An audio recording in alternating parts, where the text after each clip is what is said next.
just a little bit limited in terms of the traditions that we can honor. We did intend to have a Muslim friend here today who was not able to make it, and also in interest of time, we can only fit so much into the evening. So taking a breath together,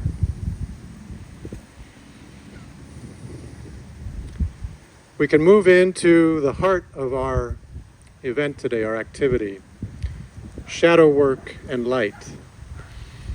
And if you'll allow me, I'll share just a little introduction to this topic, this theme, shadow work and light, and then I'll invite some activity on your own or in small groups. It'll be up to you. But in our winter solstice celebration, we have emphasized growth. And so, as wonderful it is to hear all of these expressions, peace and wisdom, it's also important to embody them as much as possible. So, a short introduction to shadow work and light. There's a great story from the Muslim tradition. Once upon a time, a person was looking for their key in the dark. They lost their key, shiny golden key. And they were looking for this key under the light of the lamp post. And somebody came along and said, "What are you doing?" And the person said, "I'm looking for my key. Can't find it." And the neighbor said, "Well, where did you lose it?" And the person was looking on the ground. They said, "Well, I lost it somewhere over there." "Well, why are you looking here?"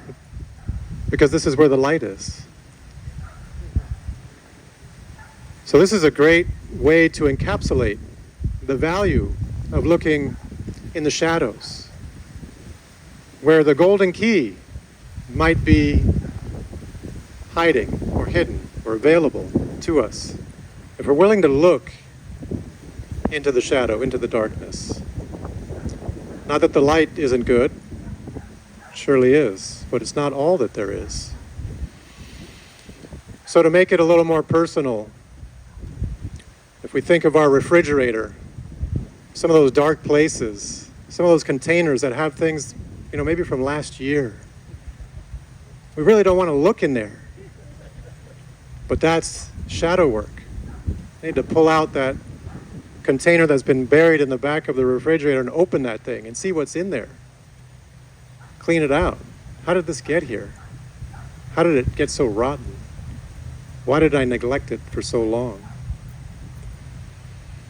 Those are a couple of examples of shadow work on the personal level. And what gets interesting here is that we're not just isolated individuals. We exist in groups and in societies. So to bring it to the next level, from the personal level, the shadow work, bring it to the group level. If we imagine a group of friends, mixed race, diverse backgrounds, and the subject of slavery comes up, white supremacy, racism, how do we feel about that? Some people in that group might get defensive. Well, there's no such thing as white supremacy. Slavery wasn't that bad. Those are signs when we start to get defensive, whether on our own or in a group, that there's something that we're ignoring that maybe we need to look at. We need to investigate. What's in that shadow? What's in that hidden place that I can't see? Or that I choose not to see, I look away. That's at the group level. And then, of course, here we're in a political community, the United States of America. What are we doing as a group? What are we not doing? What are we ignoring? What do we need to look at? What do we need to bring into the light? So I invite us to look at shadow work not as a problem or as a negative, but really as a mystery and as an opportunity. Just like when we dig in the ground, there's a mystery there. There's an opportunity to plant seeds, to grow palm trees. And that's a chance that we have today to dig a little bit in our consciousness. What's hiding in there?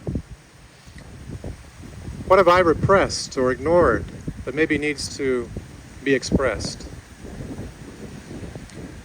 So the way that we're going to invite you to do this today is kind of a do-it-yourself spiritual adventure. And we thank so much Ted and Christine Brownstein for opening their home, allowing us to share this moment in time here in this space.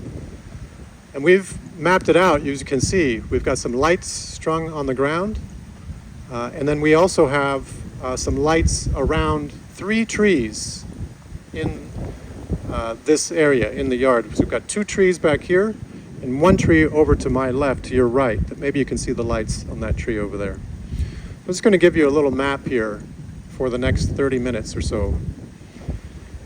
So we've got 3 stations for doing some shadow work and bringing light to some things that might need a little light on your own in quiet contemplation. This is a contemplative activity. So we invite you to refrain from speaking too much and really looking inside, asking those questions in a quiet, silent voice.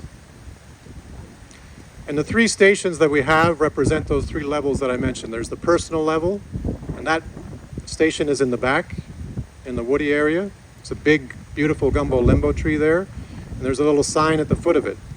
It says personal shadow work. Above that sign, posted on the tree, are 3 questions, 3 prompts for you to consider as you engage in some shadow work and light today. Question number 1 is something like, what am I afraid to do that I need to do?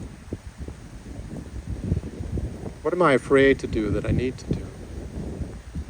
Question number 2 is something like, and these are posted, something like, what am I avoiding discussing that I need to discuss? And number 3, what have I ignored or repressed that I need to bring into the light? These are questions we may not be used to asking. So this is an invitation. It's not a requirement. What is forced does not last. So if we're not ready for it, that's okay. But it is an opening in time, in this winter solstice, the transition of seasons. As David said, our planet is spinning around. Could look like it's out of control, but not necessarily. The order of the seasons is exactly one sign that things are in control. How can we join in that harmony, that order? So that's station number 1, personal shadow work, a gumbo limbo tree. Station number 2 is right here at the edge of the seating area. It's a palm tree. That one we're calling the group shadow work, and that has 3 very similar questions, but at the group level, posted on the tree there. If we had had a little more time, we would have made the print a little bigger. Sorry about that.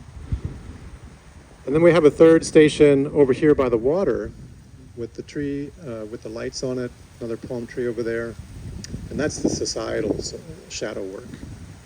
Keeping in mind that all 3 levels are connected. What I do affects my group.